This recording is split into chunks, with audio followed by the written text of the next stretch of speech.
Hoy se habla de la inoculación del odio en el sector de la oposición en Venezuela, pero el daño psicológico y social que sobreviene de la sobreexposición en tiempos de pandemia de COVID-19 y la no existencia de mecanismos de regulación de las plataformas de redes sociales, más allá de las que imponen las mismas plataformas, es grande y está diseminado en gran parte del mundo. No en todo, porque hay quienes ya se vieron venir el problema y se blindaron de las patrañas del entretenimiento occidental, pero de ello hablaremos más adelante.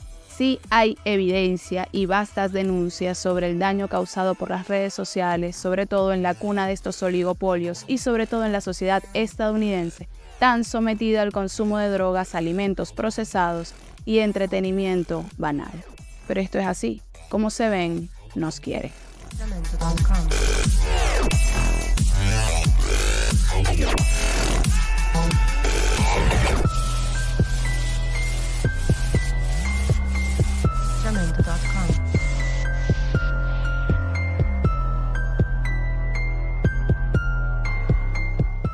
Ante eso, la Unión Europea, que para nada es ejemplo a seguir en términos culturales de libertades y derechos ciudadanos fundamentales, mucho menos en términos de democracia, pero sirve de precedente para que no digan que las regulaciones a las redes sociales son cosas de dictaduras.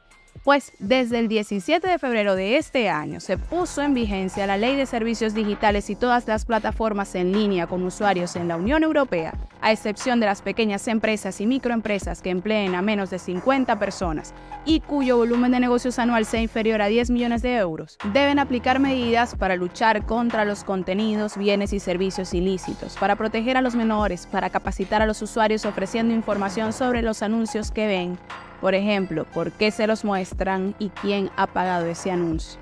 Para prohibir los anuncios dirigidos a usuarios basados en datos sensibles como creencias políticas, religiosas, preferencias sexuales y etc. Y para designar un punto de contacto para las autoridades así como los usuarios.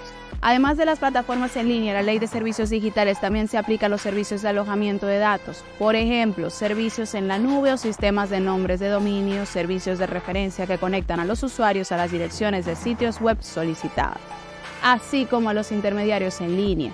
Por ejemplo, los proveedores de servicio de Internet o de dominios. Ahora hay que tener algo en cuenta aquí. La Unión Europea, como gran hermano que es, se blinda del daño de las plataformas, pero no blinda a sus usuarios ni a sus ciudadanos de sus posiciones políticas y de sus propios filtros y bombas de desinformación lanzadas para distorsionar la realidad de otros países, especialmente la de Venezuela. La Unión Europea se tiene que cobrar de alguna manera que no se le permitiera enviar una misión de observación electoral durante las pasadas elecciones. Por eso los ciudadanos en España, en Francia, en Italia y en toda Europa están desayunando, merendando, almorzando, cenando y pasando el insomnio con una transmisión simultánea de mentiras sobre la realidad en Venezuela. Algo que lamentablemente les hace más daño a ellos como sociedad que lo que afecta en la cotidianidad en Venezuela. Pero lamentablemente nadie los protege ni los protegerá. Y por tanto, no se darán cuenta. El mismo día en el que Elon Musk se preparaba para su entrevista, una entrevista con el expresidente de los Estados Unidos, Donald Trump, en la plataforma X, el máximo responsable digital de la Unión Europea, Thierry Breton, este pavo, emitió una advertencia clarísima a Musk sobre sus responsabilidades bajo la ley europea para frenar la difusión de contenido dañino.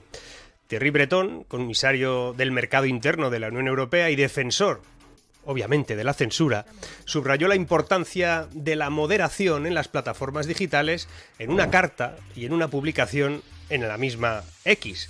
Con una gran audiencia viene una gran responsabilidad, decía el pavo, haciendo eco de la filosofía detrás de la legislación europea. La Unión Europea, bajo su ley de censura conocida como la Ley de Servicios Digitales, la DSA, por sus siglas en inglés, exige que las plataformas digitales supervisen rigurosamente el contenido en línea para proteger a los usuarios de posibles daños. De momento eso solo se refiere a lo que ellos consideren bien. Esta legislación forma parte de un escrutinio que será más amplio que la propia X, que la propia plataforma además, y que será objetivo constante de la Unión Europea en los próximos tiempos. En su carta, Breton recalcaba que los mandatos de esa DSA se aplican de manera uniforme y eso incluye a Musk. La advertencia de Breton surgía bajo la preocupación del riesgo de amplificación de contenido potencialmente dañino para los ciudadanos de la Unión Europea, especialmente en el contexto de esa entrevista de Musk con Trump y sobre todo los recientes comentarios que ha hecho Musk sobre los ataques a la libertad de expresión que ahora mismo hay en el Reino Unido. Este amante de la libertad y del decoro informativo, el tal Breton, advirtió que tanto él como sus servicios estarán extremadamente vigilantes ante cualquier evidencia que indique algún incumplimiento de la DSA, la ley de la censura, y que no dudarán en utilizar todas las herramientas que tengan a su disposición, incluyendo la adopción de medidas provisionales, si es necesario, para proteger a los ciudadanos de la Unión Europea de un daño grave. Algunos decían que esto no pasaría, que no habría censura, que lo de la desinformación había que lucharla. Bueno, pues de momento, los que deciden lo que es desinformación y lo que no, es el tal Breton y toda su pandilla. Laiguana.tv. La verdad hecha tendencia.